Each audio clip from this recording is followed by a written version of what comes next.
And today we will have the presentation of Frank Sautter from the University of Santa Mara in the south of Brazil. And before his presentation, we will have the presentation of the Brazilian Logical Society by its president, Cezar Mortari. We are waiting for Itala today with the chairwoman of the session, but I was just talking with her on the phone, and she told me that she has a problem of connection in the house. So this sometimes happens. And so if she's not showing up just now, we will start. We'll start with the presentation of the Brazilian Logical Society by Cezar Mortari. Just 1 minute, and we start.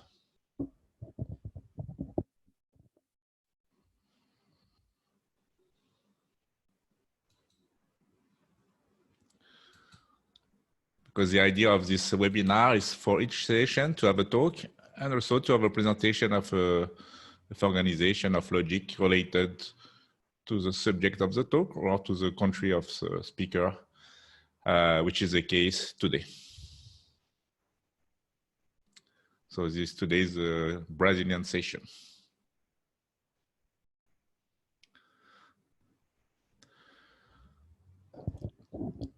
Okay, so Cezar, you are welcome to start the presentation of the Brazilian Logical Society, please.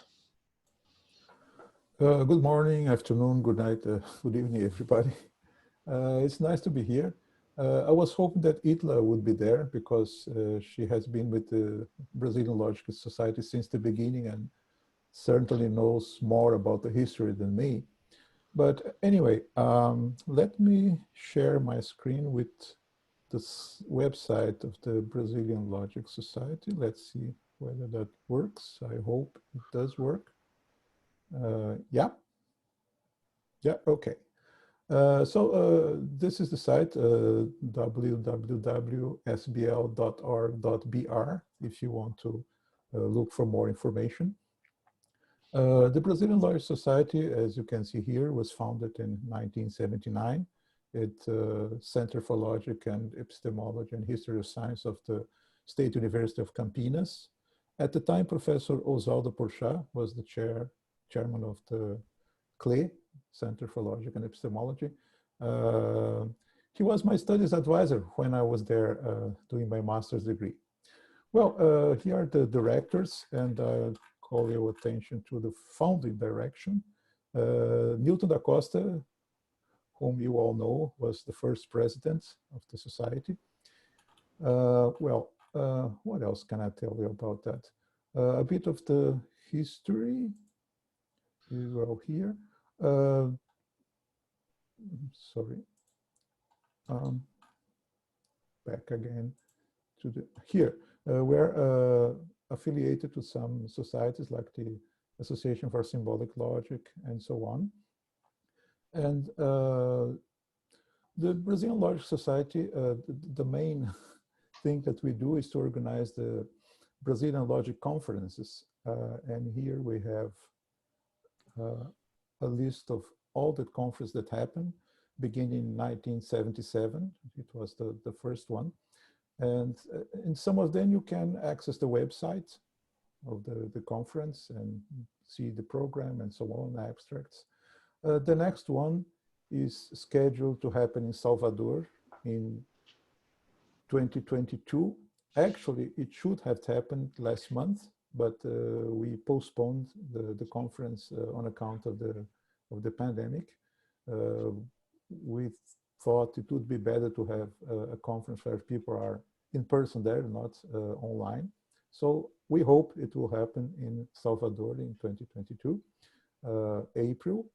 And if you like to participate, please look at the website. Information will be updated as soon as we have confirmation that we can do that. So I won't take very much of your time. I think that's really it. As I said, I was hoping that Itala could talk a bit more about the history of the society. Maybe she can do that when he joins us later. But this is it. Let's hear Frank. Thank you very much, Cezar. Before that, maybe some people have some question, and I would like also to say a few words also about this Brazilian Logical Society. I think what is important to know is that, I mean, there is few countries in the world where there are some regular meeting of logic nearly every 2 or 3 years, like in Brazil. And also one important feature of this Brazilian Society of Logic and these meetings is that really it's gathering all the people working in logic. So it's not only people working in mathematical logic or philosophical logic or computer science and so on. So there we have a really gathering of all people who have interest in logic, and up to now it's working very good. And also we have some a lot of participants from quite a good number of participants from outside outside of Brazil. We have already had a very famous logician taking part to this congress in Brazil. So everybody is welcome to join for the next one. By the way, Cezar, what is the exact schedule there will be this year? It's already projected of this for this year. I'm sorry, you mean the schedule for the next Brazilian conference? Yeah. It should happen in April or May next year in Salvador. Next year. But we are still waiting to see whether we are sanitary conditions to do that. The associates think it's important that the conference happens when people really meeting in person, not online. It would be better. We hope we can do that in April or May. As soon as it's decided, we will publish the updated information on the website of the conference, and you can then send your abstract. It would be nice if you could come to Salvador. It's a very nice town in Brazil. Well, okay, this is it. And people can already submit a talk? It's open for submission? Not yet, not yet, because we are not until now certain of the date of the conference. All right. So thank you very much. Are there some questions?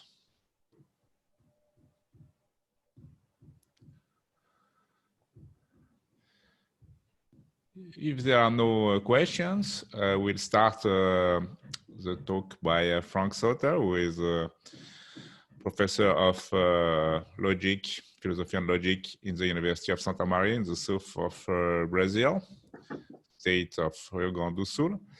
And he's working on various topics, but he did a lot of work on diagrams. So his talk today will be on diagrams, and also he works on the logic of Lewis Carroll.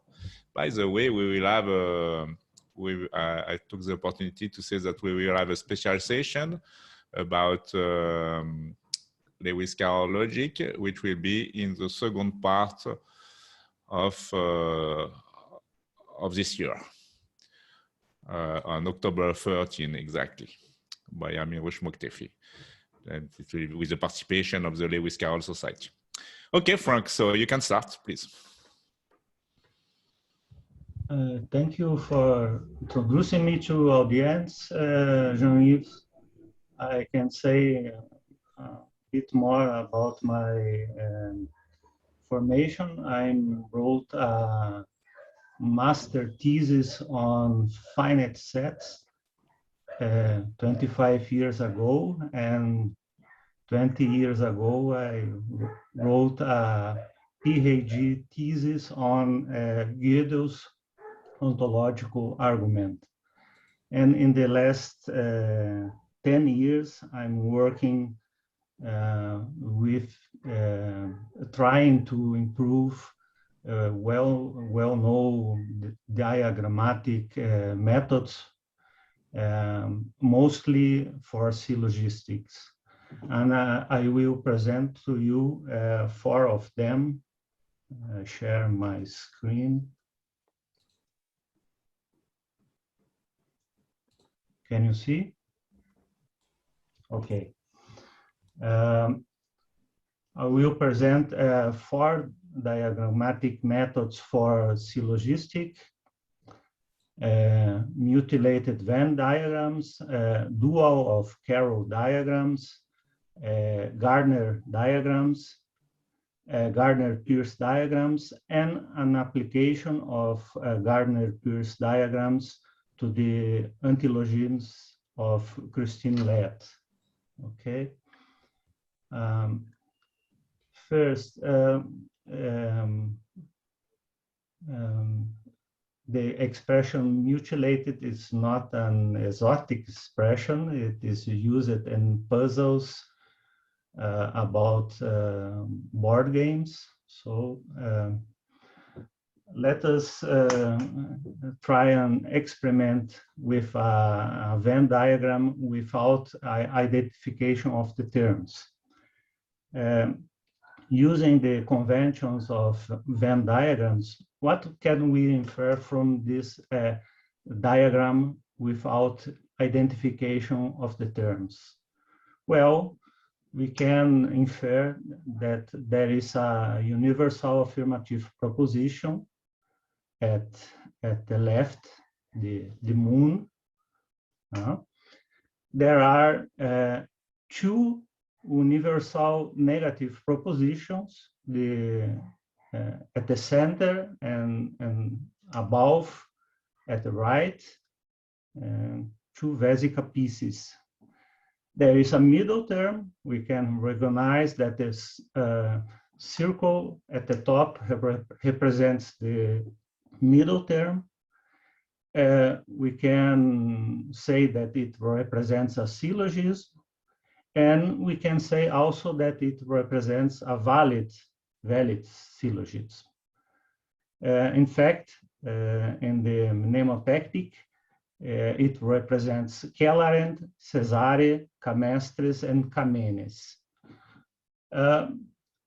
It's not necessary to make the distinction between subject and predicate. And I try to treat Venn diagrams without this distinction. So let us try. What can we? How can we improve Venn diagrams? First,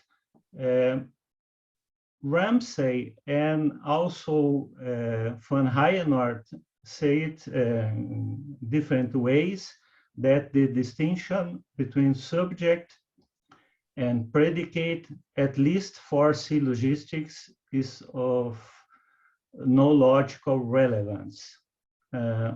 Frank Ramsey, in a paper named Universals, says that is absolutely relative what is the subject and what is the predicate in a proposition.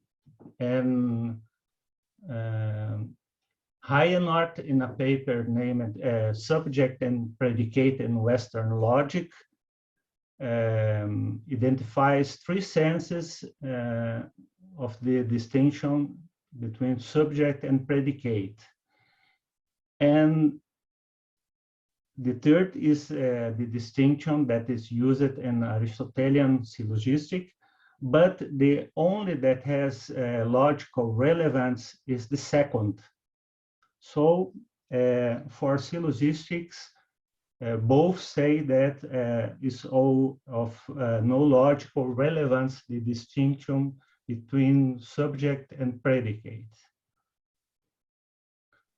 How can I ignore the distinction between subject and predicate? Well, what we can do is to establish an equivalence relation between Venn diagrams. If we do not make difference between Venn diagrams that are congruent according to rotation by 120 degrees clockwise or counterclockwise, and do not distinguish between diagrams that are the same according to reflection across the r-axis, we can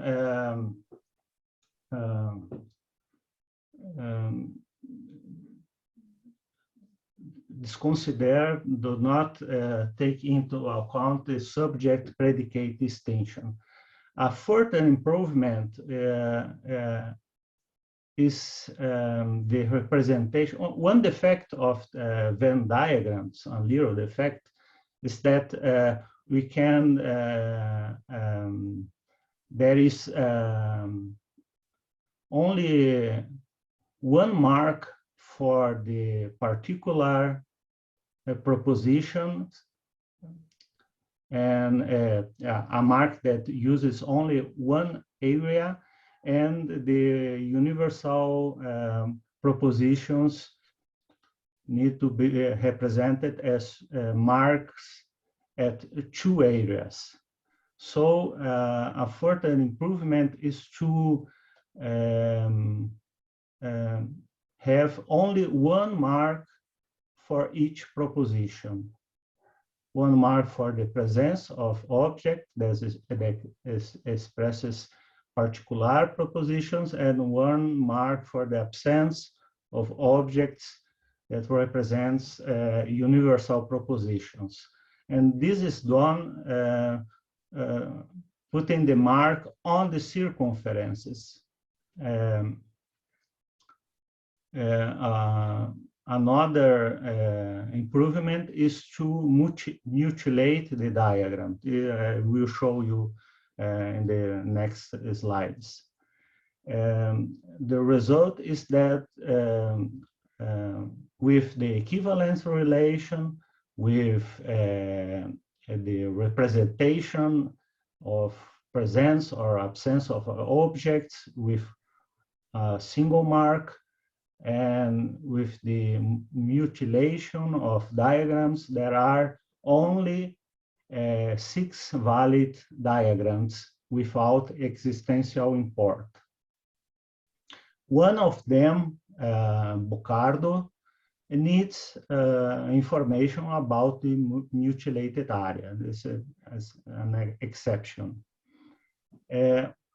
One advantage of this representation is that it allows the recognition of ad oculus of pairs of contradictory propositions. So another advantage of this representation it is that it allows for the formulation of a simple ad oculus criterion for the representation of a syllogism. What we can say is a epistemological clause. And it is this: 2 markings do not incide on the same circumference. If this occurs, then it is a syllogism. If it did not occurs, it is not a syllogism. And at the left, there are 2 marks in the same circumference, and so it is not a syllogism. And at the right, the marks are at different circumferences, so it is a syllogism. Okay.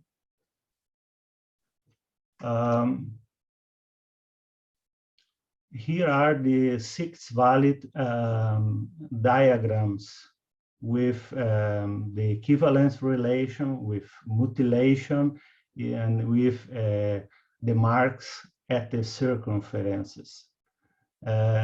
And the 5 at the top don't need information about the mutilated area.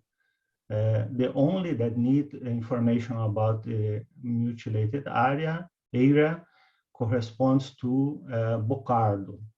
Bocardo is a mode that Aristotle proved its reduction by a non-constructive method. So it uses or reductio ad absurdum or ecthesis. Ecthesis is proof by exposition, and so it is a curiosity that perhaps what happens at the proof by exposition can be expressed as diagrammatically. Okay. This was the first method, modification of Venn diagrams. The second method is about Carroll diagrams. First, let us see how Lewis Carroll proved syllogisms with his game of logic. And here are two examples. At the left, the proof of Kellerant, a triliteral diagram for Kellerant, and at the right, a triliteral diagram for Ferrier. Carroll diagrams are isomorphic to Venn diagrams, but the stones, the marks that are used to represent true propositions are different. The gray stones represent marks for universal propositions, and the red stones represent marks for particular propositions. Again, it is a little defect of the method that the representation of universal propositions requires two stones, and the representation of particular propositions requires only one stone. Let us try to improve this method. One way to do this is to take the dual graph of the diagram. The dual graph is obtained linking points in the of each area. So we have this diagram in red, magenta. Okay.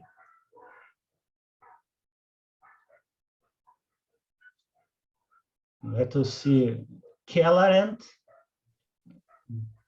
gray stones here are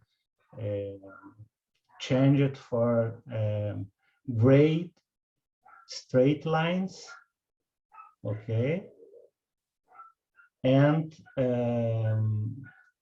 inferior red stones are represented at red straight lines. It's a nice method because there are only two rules of inference. And another advantage of this method, there is a very easy way to identify if it is a representation of a syllogism or not. So the epistemological clause is a diagram is a syllogism if and only if there is a connected trio of a horizontal, a vertical, and a diagonal straight line. Here we have this vertical and diagonal and a horizontal straight line. So it is a syllogism. Here also we have the same.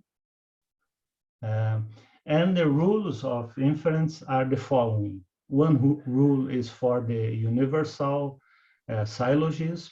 If you have two gray marks and nothing between them and connected, so we can put a mark, a gray mark between them. Here in Kellerant, originally the premises are marked by the vertical mark and the horizontal mark. And the conclusion is applying the rule for universal syllogisms to put a diagonal mark between them, connecting them, okay? And the same occurs with the particular syllogisms. If you have a gray mark of a universal proposition and in the sequence, red mark for a particular proposition, then you can put you can infer red mark at the same side of the other red mark. So here in Ferio, we have as premises our universal, and then a particular premise, and we can infer this horizontal red line. Okay.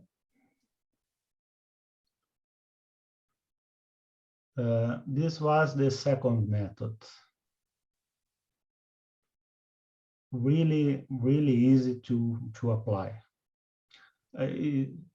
Perhaps it's not so easy to represent, but to apply the rules, it's very easy. With the advantage to identify at oculus if representation is or is not a representation of a syllogism. Okay. The next method is based on two papers of Martin Gardner in a lovely collection of papers about logic machines and diagrams. There is a paper of a network diagram for the propositional calculus, and another paper also with the same method. And I applied it to syllogistic. Here are the representation of the categorical propositions.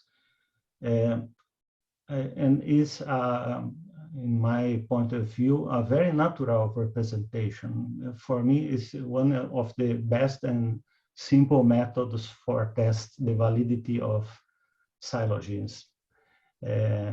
All x is y is represented. First of all, we need a support. Support is to put the terms and its negatives. So x and the negation of x over line, y and y over line, that is the negation of y. And to represent all the information that is in all x is y, we represent it as an arrow going from x to y. And this expresses the idea that if we have an x, we have an I. The same x is a y. And if we, in the contrapositive, an arrow from the negation of y to the negation of x, saying that if we have a known y, it is also a known x. The same for the universal negative, no x is y. an arrow from X to the negation of Y, and the contrapositive from Y to the negation of X. And the particulars are represented at both straight lines. Some X is Y, both straight line is represented as a both face, both straight line connecting X to Y, and some X is not Y, is represented as a both straight line from X to the negation of Y. Okay. Again, there are only two rules of inference. One rule for the universal syllogism, syllogisms that in which occurs only universal propositions, and is this: if you have a straight line from X to Y and another straight line from Y to Z, you can infer an arrow from X to Z. This is the only rule of universal syllogism. And a second rule for particular syllogisms in which it occurs particular proposition, is that if you have both straight line connecting X to Y, and if you have in this order, in this direction, an arrow from Y to Z, then you can infer both straight line from X to Z. Okay.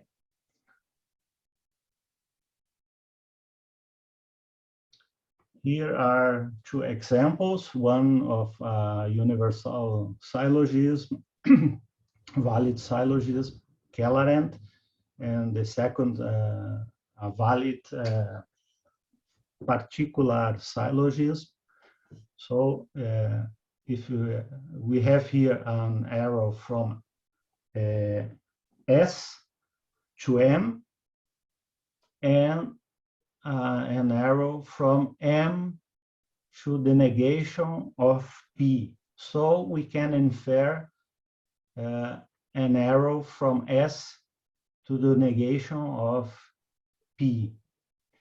And we have an arrow from P to the negation of M, and another arrow from the negation of M to the negation of S.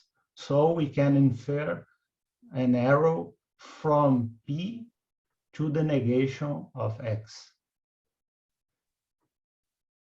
Applying the second rule, the rule for particular syllogism, here, Ferio, we have a both straight line connecting S to M, and in the sequence, this is the correct sequence. If we invert, it is a fallacy. If we have an arrow from M to the negation of P, so we can infer, and this is the only thing we can infer, a both straight line connecting S to the negation of P. Okay.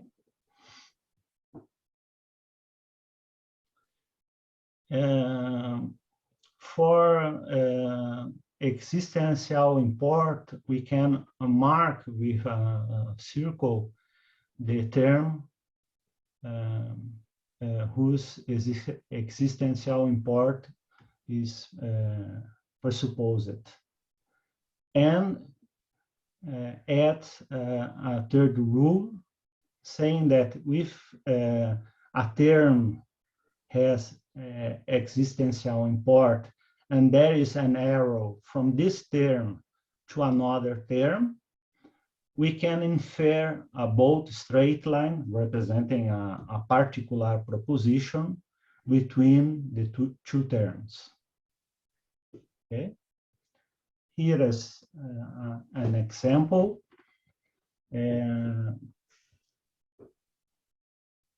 Kellerant from the first figure. First, the representation of the premises.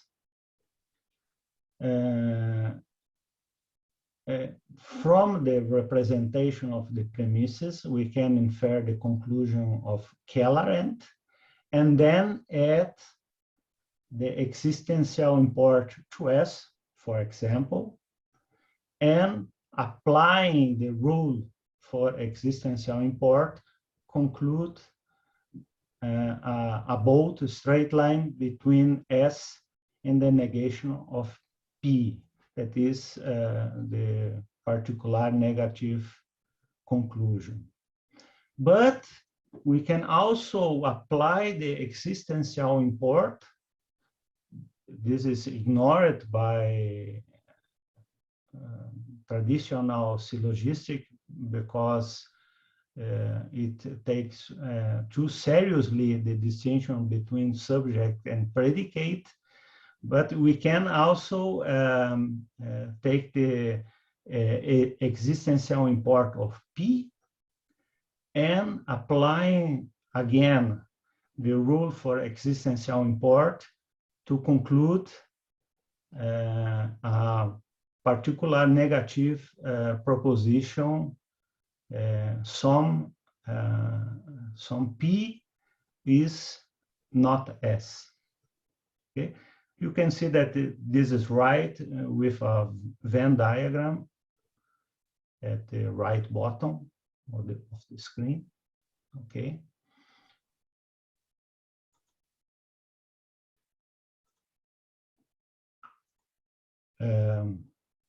Next method.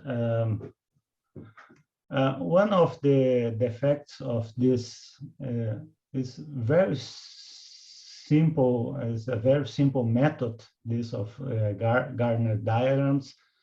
I applied it to a high school class, and the students learned in 10 minutes to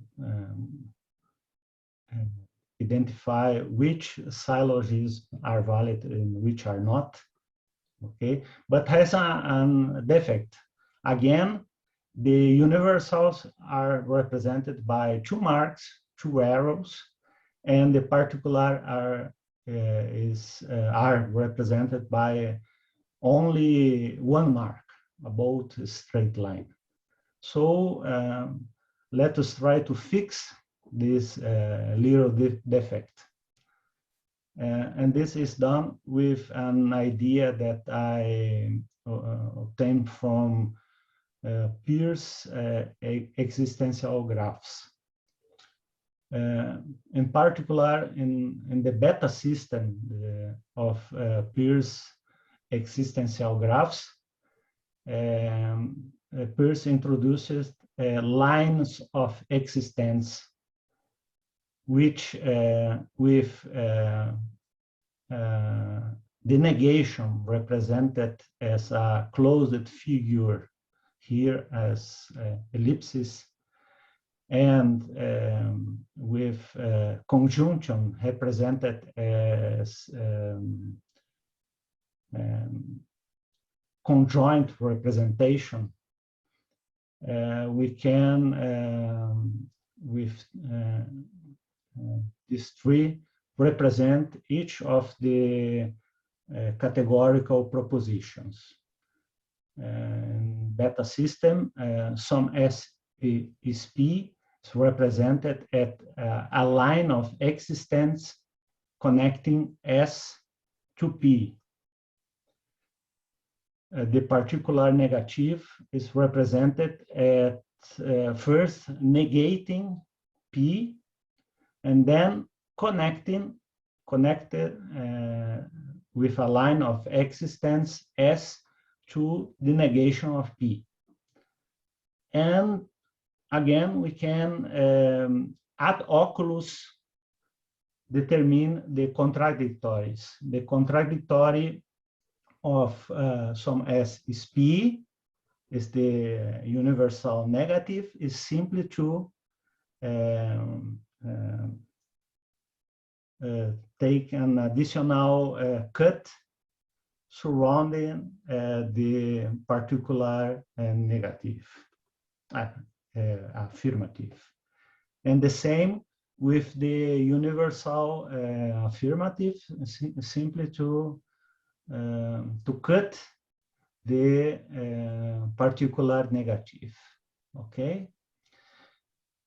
Why not, if we have lines of existence and the Gardner method,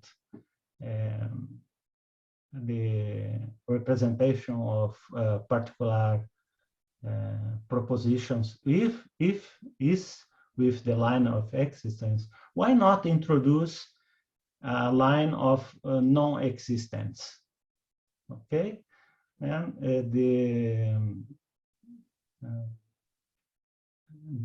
so we can represent as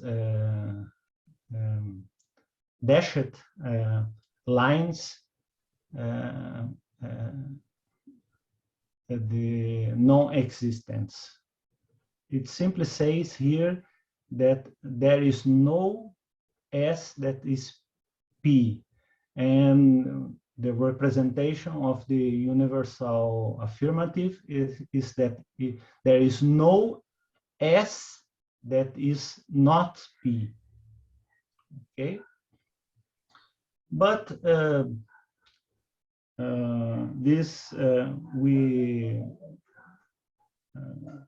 we have again in simplicity, but there is a loss in readability of the rules of inference. Here are the two rules of inference, one for the universal syllogisms. If you have a line of non-existence between way and Z, and another line of non-existence between X and non-way, then you can infer a line of non-existence between X and Z. It's not very easy to understand what occurs here, but it is a valid rule of inference. And the rule for the particular syllogisms is this: if you have a line of existence between X and way, and another line and a line of non-existence between way and Z, then you can infer a line of existence between X and non-Z. Okay. Here are two examples. One of, again, Kellerant, the proof of Kellerant, and the proof of the validity of Ferrier. The major premise is represented in Kellerant as a line of non-existence between M and P, and the minor premise is represented as a line of non-existence between S and the negation of M. And from this, we can infer with the first rule a line of non-existence between S and P. In Ferrier, we represent the major premise as a line of non-existence between M and P, and the minor premise as a line of existence between S and M. So we can infer with the second rule a line of existence between S and the negation of P. One application of these Gardner-Pierce diagrams, here is how we can apply the method to existential import. Simply, we represent the existential import as a curve from a term to itself. And so here is represented the existential import of S. First, we apply the rule of particular syllogism.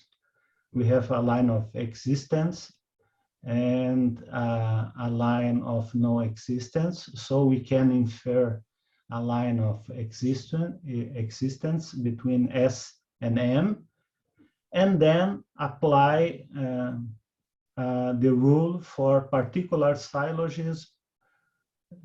We have a line of existence, a line of no existence, so we can infer a line of existence between S and the negation of P.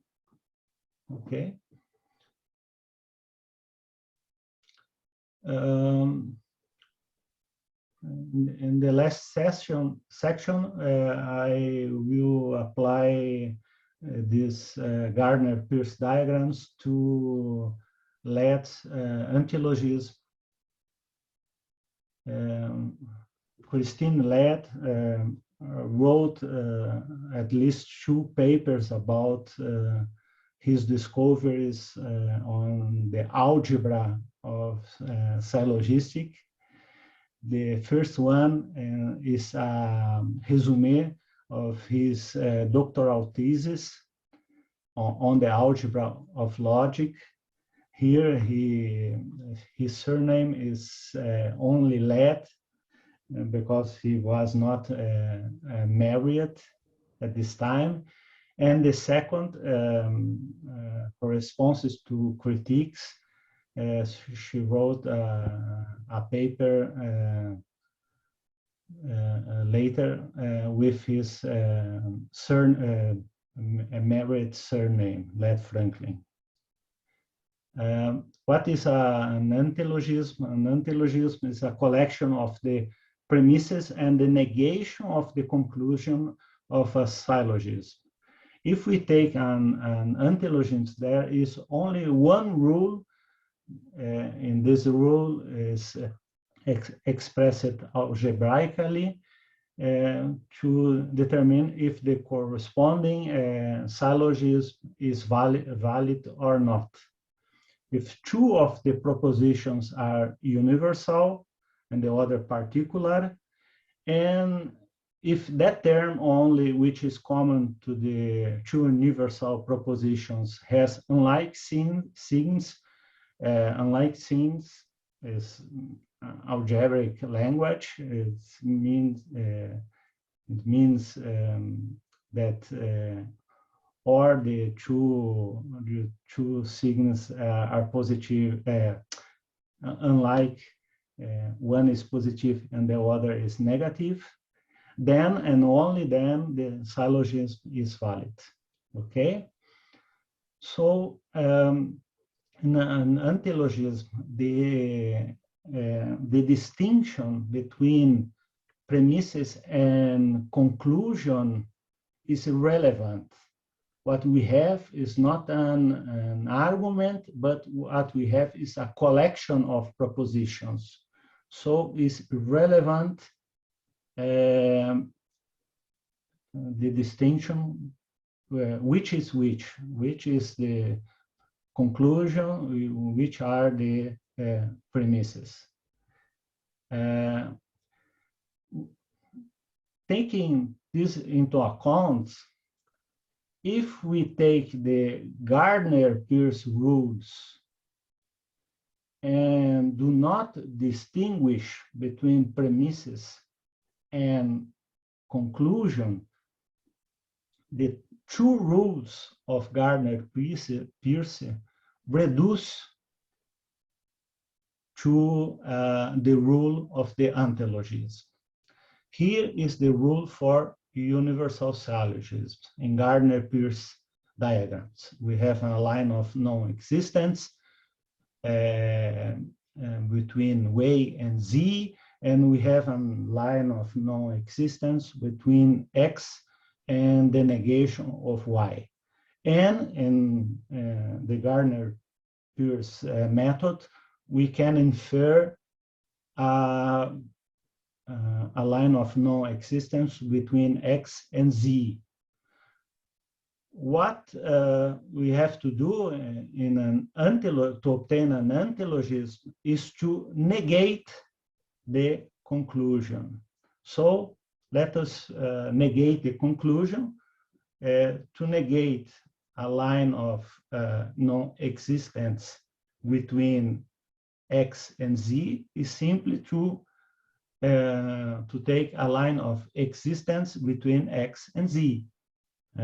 And these, again, the negated conclusions and the premises conform to LUW's rule. Okay? The second case for particular syllogism, we have in the Gardner-Peirce diagrams that if there is a line of existence between X and Y and a line of non-existence between Y and Z, we can conclude a line of existence between X and the negation of Z. But again, an antilogism requires that the negation is that the conclusion is negated. So we obtain a line of existence between a line of non-existence between X and the negation of Z. And again, what we have, two lines of non-existence, one line of existence, and this reduces to LUW's rule.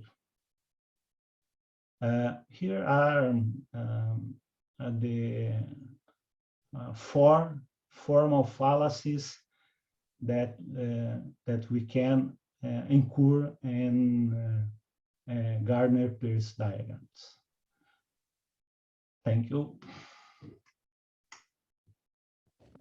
Thank you very much, Frank. So now Itala is here. She succeeded to enter, so I will let her direct the discussion, and also if later on she wants to say also a few words about the Brazilian Logical Society. Please, Itala.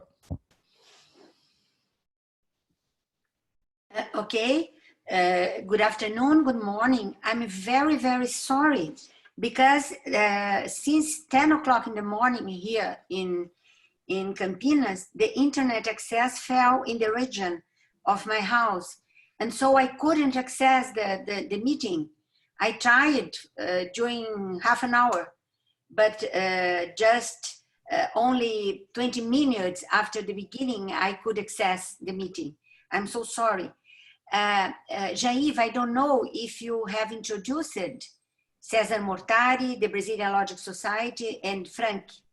Yeah, I already make a short introduction, but I mean, let's go now to the discussion about the talk by Frank, and after that, we can maybe say more words about the Brazilian. Okay. Okay, I think it's better. Frank Thomas Sautter, many thanks for your presentation. Very interesting. We have to practice as exercises how to deal with the diagrams, but they seem very, very, very nice. Okay, I would like to open the discussion. Is there someone with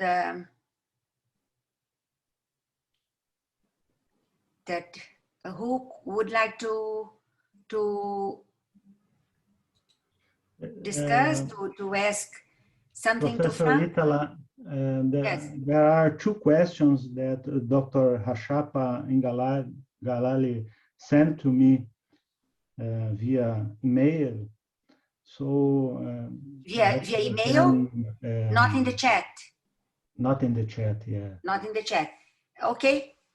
The first one is the two questions are about Venn diagrams, but I can also sorry, Frankie. speak how they sent you? Who has sent you the question? How they are. The first one is how to represent diagrammatically contraposition in Venn diagrams. First of all these methods operate in classical logic.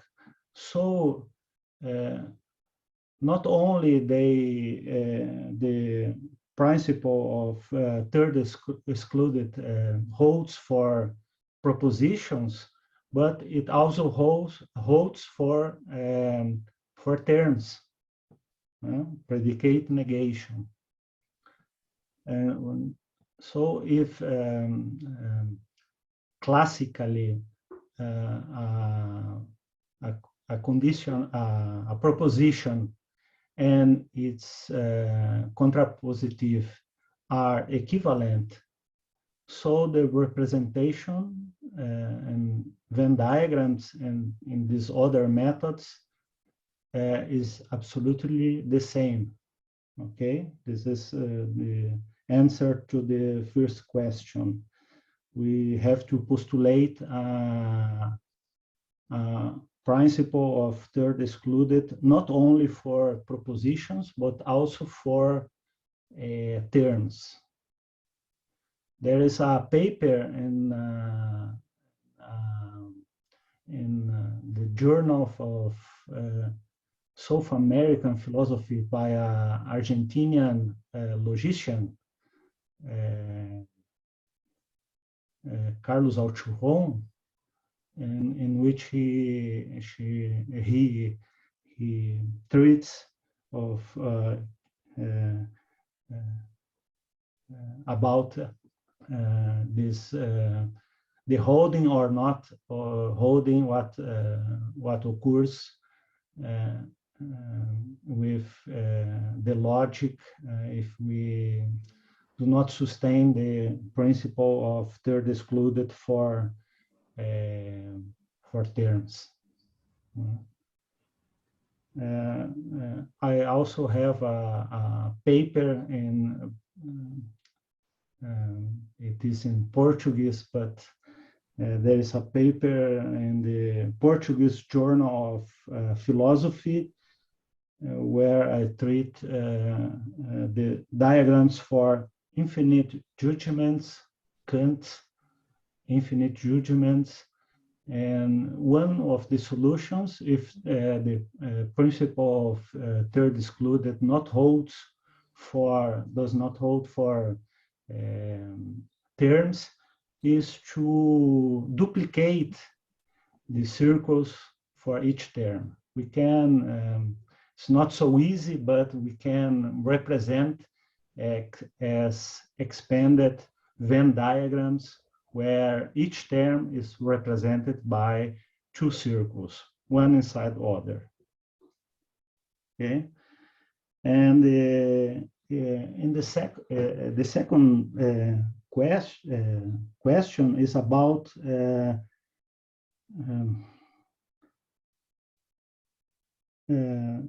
how to recognize pair of contradictories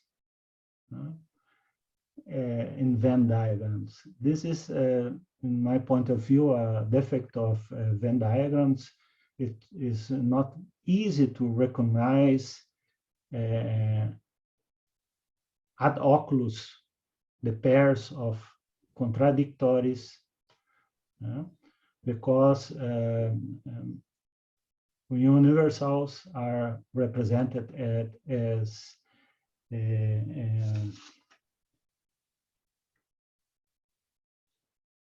a moon and a waxing moon, and the particular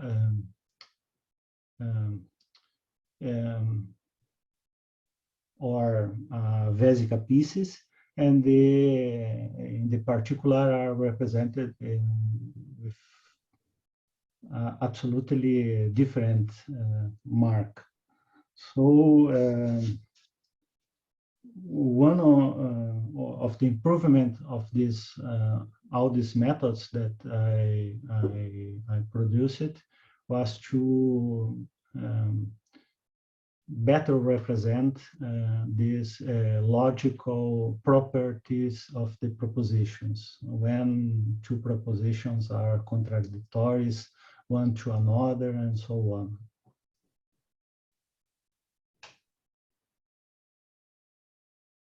Frank, many thanks. There is a question by Evangelides. Do this ensemble of diagrammatic representations allow for the discovery of non-classical, paraconsistent, or intuitionistic statements? How could one represent non-classical logic with them? Thank you for the question.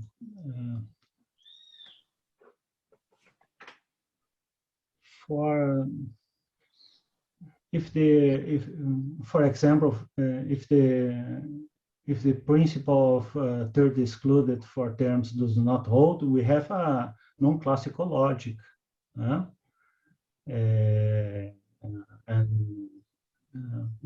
with a intuitionistic flavor. One way to deal with this situation is to, for example, duplicate the areas. This is the same strategy that occurs in one of the semantics for free logics of Lambert. To have two domains of the predicate, one more strict and the other larger, but there is a loss of readability if we have to deal with 6 circles to establish validity or not of syllogism, for example. Okay.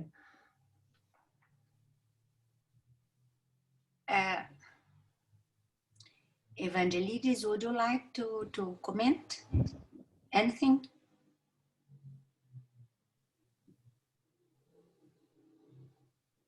No?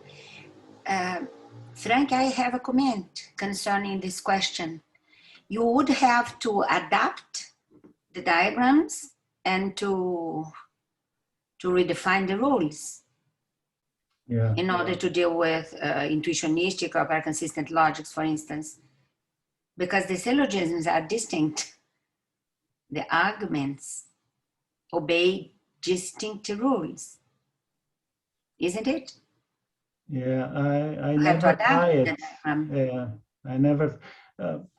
I think that for the case of Venn diagrams, the only what is needed is to modify the support, the basis, duplicating the circles for each term. To have 2 circles, one included in the other, and intersecting. Again, what occurs in Venn diagrams is each term, the circles of each term intersecting the circles of each other term.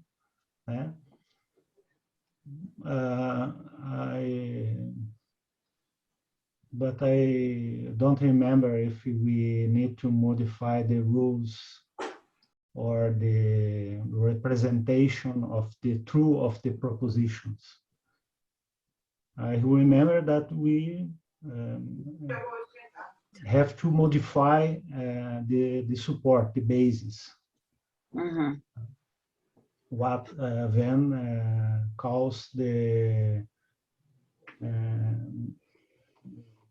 diagram of the terms. Venn distinguishes in his symbolic logic, in his book Symbolic Logic, between diagrams for terms and diagrams for propositions.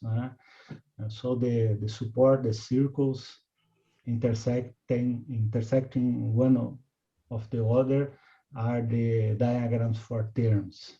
And then in this basis, we represent the true of the propositions. These are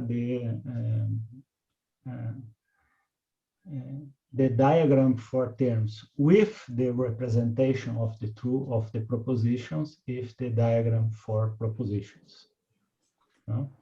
So I haven't, I don't remember myself, but at least we have to modify the diagram for terms, including a second area for each term.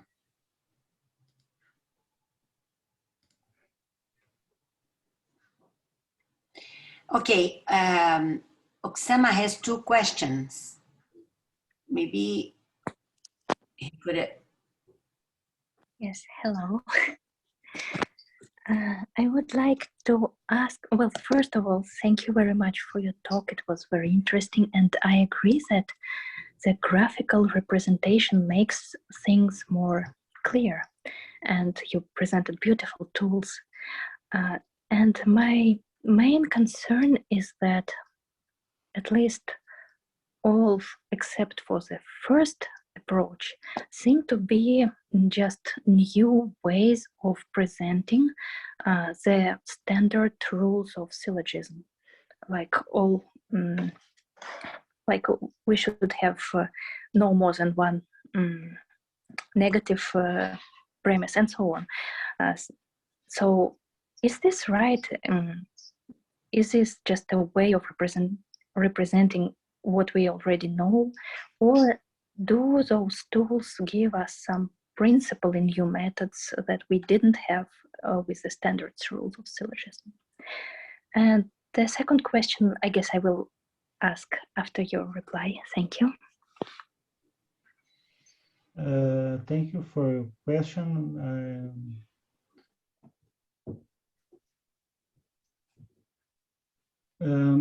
Peirce made a remark in this same book in which Lett presented his resume of his PhD thesis about antilogism. Peirce made a remark about the necessity of two copulas. This is the expression that Peirce uses, two copulas for syllogistic.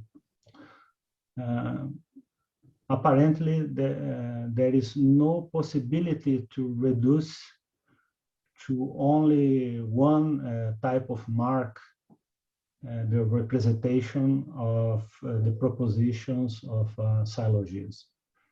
I don't know if this was the question, but I understand in this way your question.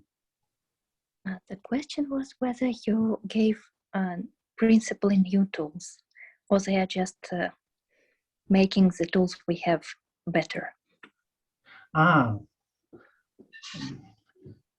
Each tool has advantages and disadvantages.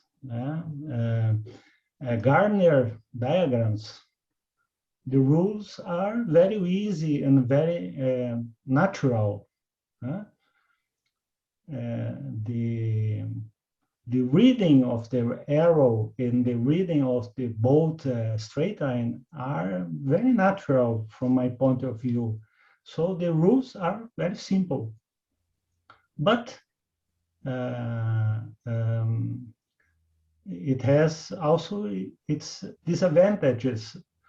One of the first reactions when I discovered this method and presented it to my students was why we require two arrows and only one straight line. Two arrows for universal and one straight line for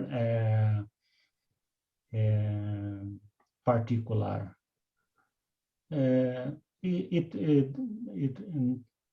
It not operates well if we take only one arrow. No, we need two arrows. So this is one of the defects of the Gardner diagrams, but it is very easy to learn, and I made this experiment with high school students, and they learned it in 10 minutes how to establish the validity or not of a syllogism. On the other hand, Gardner-Peirce diagrams has this advantage that there is only the relation between a proposition and a mark is one-to-one. You have one mark for the particulars, one mark for the universals. But the rules are very difficult to understand. Why this is valid, why we can, from, for example, these two lines of non-existence, infer this line of non-existence. And the same with the rule for particular syllogisms. So it's a decision what if we adopt one or other method, it has its advantages and has its disadvantages. I prefer Gardner diagrams much more than the other methods, but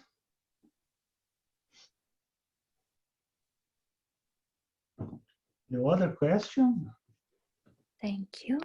My second question is, if you have a translation between the first representation you gave, the Venn diagrams, the translation between the Venn diagrams on one hand and the standard rules of syllogism on the other hand, is there some connection you established? Because there certainly are some rules. How did you come to those conclusions? Is there a translation from standard view to this new view? Thank you.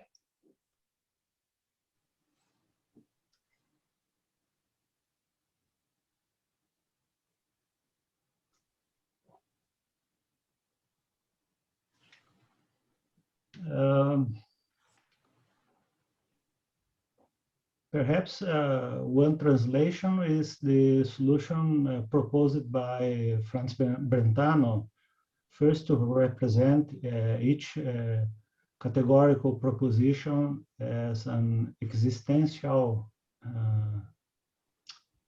in case of Venn diagrams.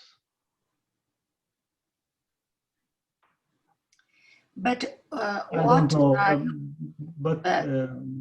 Frankie, please. One type of translation is to,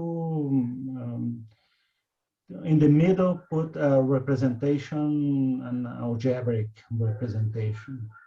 I think this is perhaps the best solution. But what is Oksana meaning for translation in this case? Between sentences, propositional sentences, and arrows. What do you mean by translation, Oksana? I would like to understand.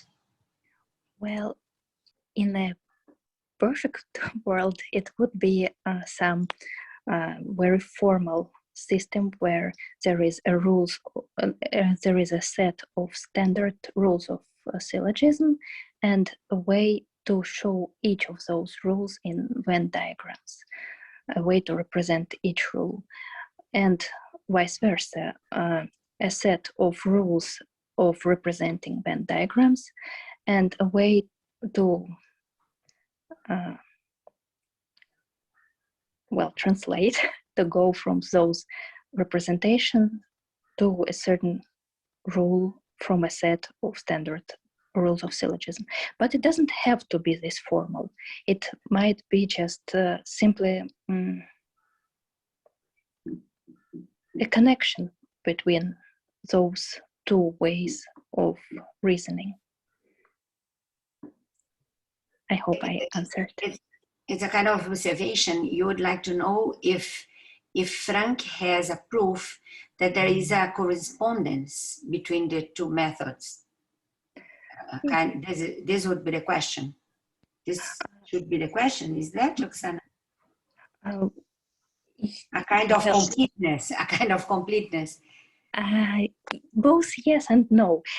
Yes, in the sense that it is a minimum what I would like to have, and no in the sense that I would like to have something more than that, a formal proof, but at least what you said would be great. Thank you. Thank you. Mara also has a question. Yes. Yes, Well, Mara, could you appear? Okay. Mara Manzano. Yeah. How are you? Hello, how are you? Hello, Nice to see you. Nice to meet you too. Yeah, no, that's a very easy question. It's about software tools. Have you already developed software tools to work with this? I am thinking about Gardner Diagrams because they seem to be so easy. I try to convince the university to do this, but no. At this moment, no. Yeah. I think it's Because in the past, a very good idea. Yeah. At least when I was teaching in computer science, it was easy to convince them to try to develop software tools. So we have for the Pierce diagram, for the Venn diagrams, and for many others, but not for the Gardner diagrams are new. And the one they are talking about, they are very old, so probably they have to be developed again. One of the advantages of these methods that I developed is to not only to test the validity of syllogisms, but if you have a premise and a conclusion, in some case you can infer the other premise. Yeah. If you have in the books of Aristotle, Aristotle do this. If you have a conclusion, you can find premises to this conclusion. So we can do more with these methods than with more usual methods of proof for syllogistic. Mm-hmm. Yeah. Anti-mimetic syllogisms and so on.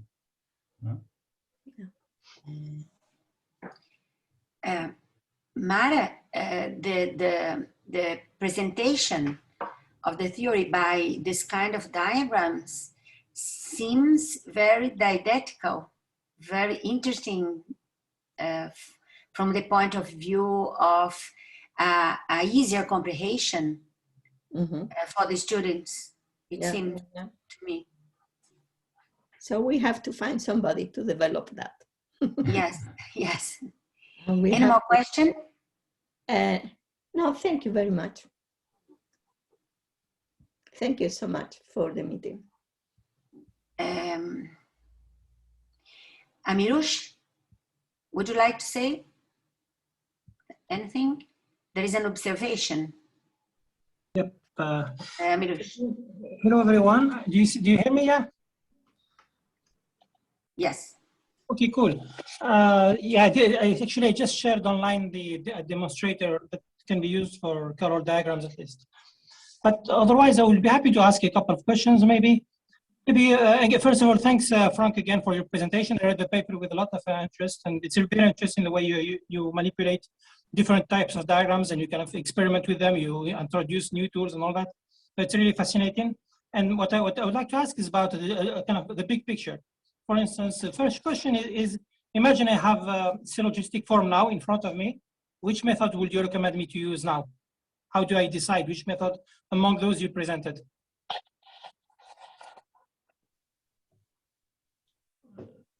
The easiest method, thank you for your question, Mihushi. From my point of view, Gardner Diagrams is the best method. Gardner. There is some controversy if it is really a diagrammatic method. That was exactly my second. A network is, I don't think there is a free ride in this representations. So it's dubious if this can be name it a diagrammatic method, but it is, from my point of view, Gardner diagrams are the easiest, is the easiest method for syllogistic. Thank you, Frank. That's exactly my second question is whether they are diagrams, because as you said yourself, they don't have free ride. For those who don't know, free ride is the idea that I just represent the premises and immediately I see for free the conclusion. But here I don't have that with these graphs. It's not just Gardner, you don't have them in Gardner, you don't have them in Carroll's dual diagrams. There is no free ride there as well. You need to apply rules. So if I don't have this visual aid, because free ride is this visual aid, this is what I want from a diagram to help me visually. So why would I use all this? Why don't I just use algebraic methods? This is the standard view of diagrams, that you immediately see the conclusion. But in the case, for example, you are the specialist, in the case of Lewis Carroll's diagrams, Lewis Carroll's represents the premises in a triliteral diagram, and the conclusion in a second diagram, a biliteral diagram. So we have shown some discussion about this, but perhaps it's not a characteristic mark, a necessity of diagrams to have free rides. In some sense, for example, Gardner diagrams are also visual methods, but certainly is not a linguistic method. Yeah, if we can continue the discussion, of course I agree with you that you don't need to have a free ride in order to be a diagram. Of course, we can have a discussion about what is a diagram and what is not. It's too much here, but I agree that it's not necessary. But if I want to use diagrams to reason, if I want to use diagrams for reason, it's better if they have the free ride, because that's why I want the diagram to show me the conclusion. This is what we call a free ride. It's not necessary to be a diagram, but to be a good diagram, it's nice if they have it. For instance, in Carroll diagrams, they do have free ride. Carroll diagrams. You're right. Carroll says better take them to a smaller diagram, because if you are not sure, maybe it's complicated and all that. It's more like an epistemological. I have a paper coming soon. It's called the epistemological strategy. But you can use Carroll diagrams for 3 terms and see the conclusion directly. But anyway, but I agree with you. I agree that it doesn't have to be like that. So I was just challenging you. I wanted to know what you would answer if someone told you that Gardner diagrams are not diagrams. But I see that you already thought of it. Can I ask maybe another question then? Something I didn't understand is when you say that in Venn diagrams you do have the distinction subject predicate. Because for me in Venn diagrams you don't have this distinction. It doesn't matter what is the subject, what is the predicate. Where do you see the distinction in Venn diagram between subject and predicate? in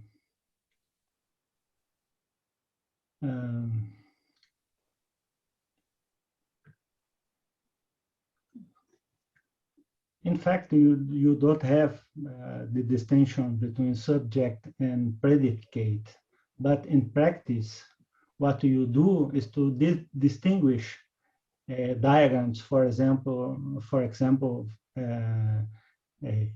Cezar, Calemes, Camestres, as distinct diagrams when they are not distinct. Yeah, sure. What answers to the fact that do you distinguish between these diagrams?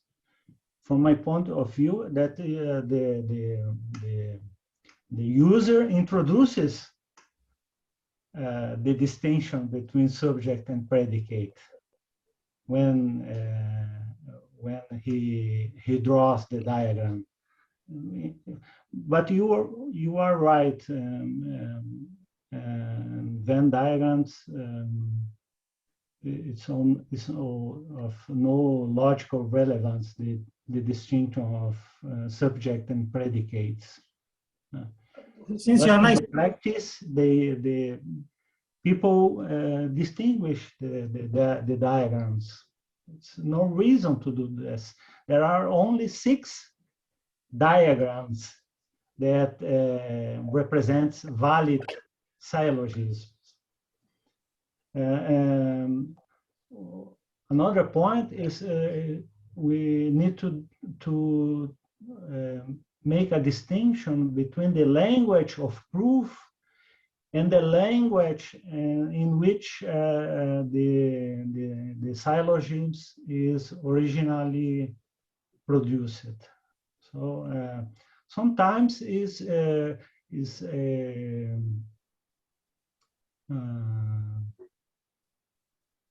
a good thing to introduce elements that are not in the original language. Introduce, for example, we do this all the time with diagrammatic methods for syllogism with negative terms.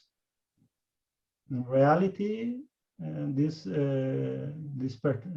is not from the original language in which the syllogism is expressed, but is useful to produce better methods. Sometimes it's better to, contrary to what Percy says, Percy makes a distinction between logic, theory of logic, and application of logic. To the theory of logic, you must reduce the primitives. But in practice, sometimes it's better to put more things in the method than originally expressed in the language. Yes, I agree with that. Yeah. Okay, can I ask a final question if no one else wants to say something? Okay. So really, it's an important point because maybe it's the way we speak. I mean, it's a linguistic difference. I always have difficulties, and this is something I read in almost all the diagram literature. When people say that you can see whether a diagram is valid or not, you can see whether a syllogism is valid or not in a diagram. I mean, the diagram represents a valid syllogism or not. Because I have the impression that a diagram cannot represent syllogism. Diagrams do not represent syllogisms. It's impossible to represent a syllogism with a diagram because in a syllogism it's like an argument. You have the premises and the conclusion. While in diagram you just represent one thing. You only represent the premises, and then it depends. You can have exactly the same premises, and then you can have a correct conclusion and incorrect conclusion. If it's correct conclusion, it's valid. If it's incorrect, it's not valid. But the diagram is the same. The diagram of a valid syllogism and the diagram of an invalid syllogism are exactly the same. Right here, for instance, in this one, for instance, in this diagram, you just have the premises. You don't have the conclusion here. And then you are given a conclusion and you check it. But the diagram itself doesn't tell you what is the conclusion that is given. But for example, in this diagram, yes, there is only one way to read this diagram with the conventions of Venn diagrams. Yeah, but only the circle at the top can be the middle term. The middle term, yes, I we agree. can recognize which is the conclusion, which are the premises. No, of course, I agree with that. I mean, no, I think my question was not that. My question is that how can you tell what conclusion is given here? How do you know what conclusion is given here? First, I recognize which is the middle term, and then search for configurations of hatches that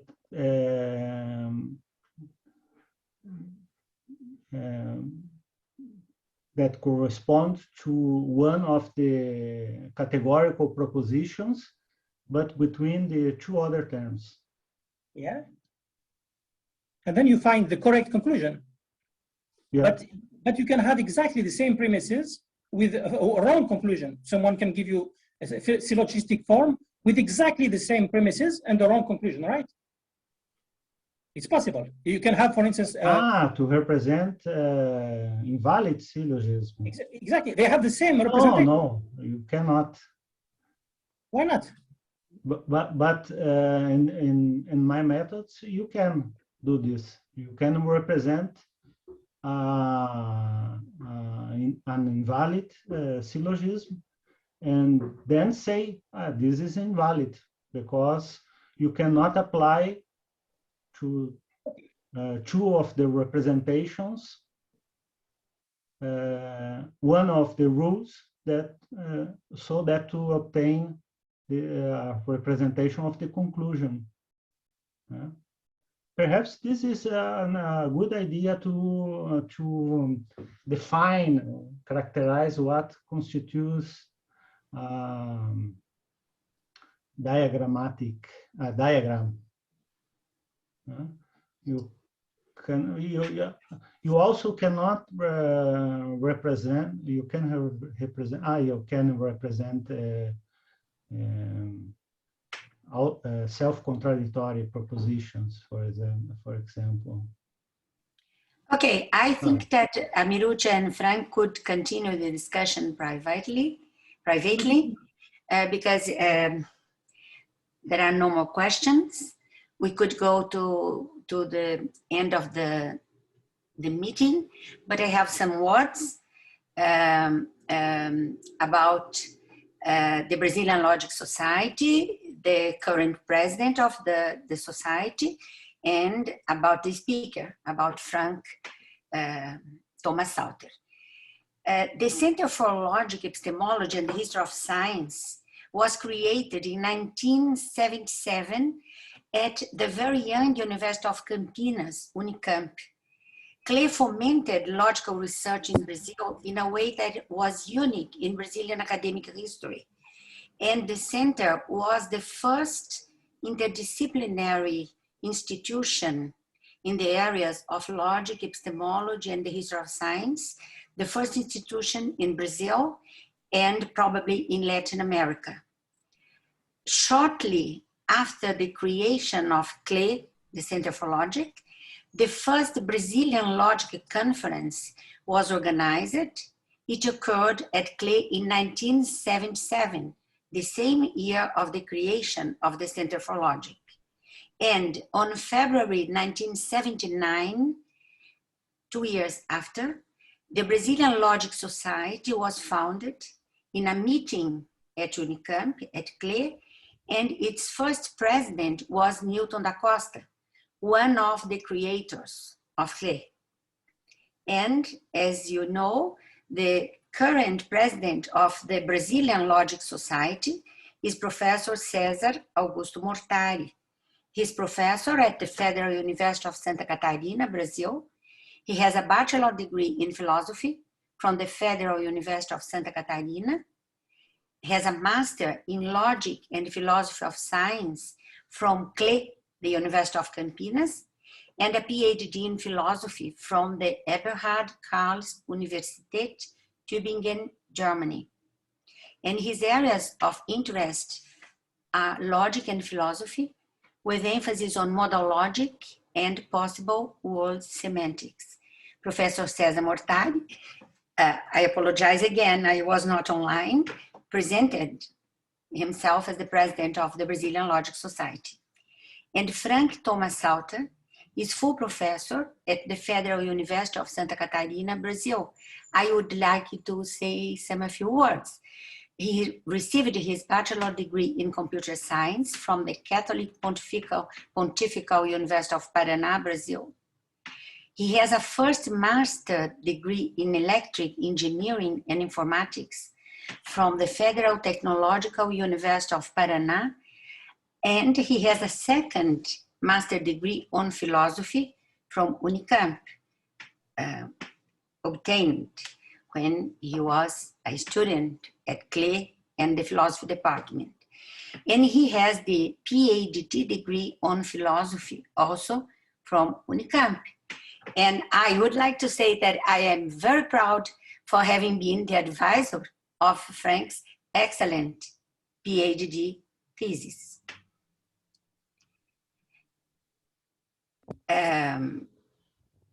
I would like to apologize again for having not been at the beginning of the meeting online, for having not been online.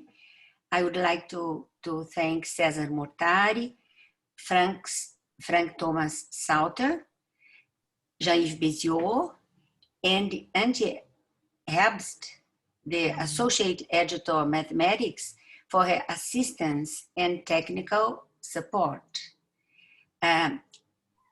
Frank, I would like to thank you again for having been my student, one of my dearest students, and would like to thank for the so interesting and instigating paper. I also would like to thank the colleagues for their participation and for the so motivating discussion. And I think that we could close the session. Thank you, all of you. Many thanks, Itala, and Frank, Cesar, Angie, and all the participants today. I just want to say that the next session of the webinar will be on June 16th with a presentation by André Indrechak, who is here today. I will present his book, Sequence and Trees, which was published in Institute of Universal Logic. Thank you again. Okay, and so we close the session, and thank you again for your participation. Thanks, everyone. Thank you. Bye-bye. Yes. Bye-bye, everyone.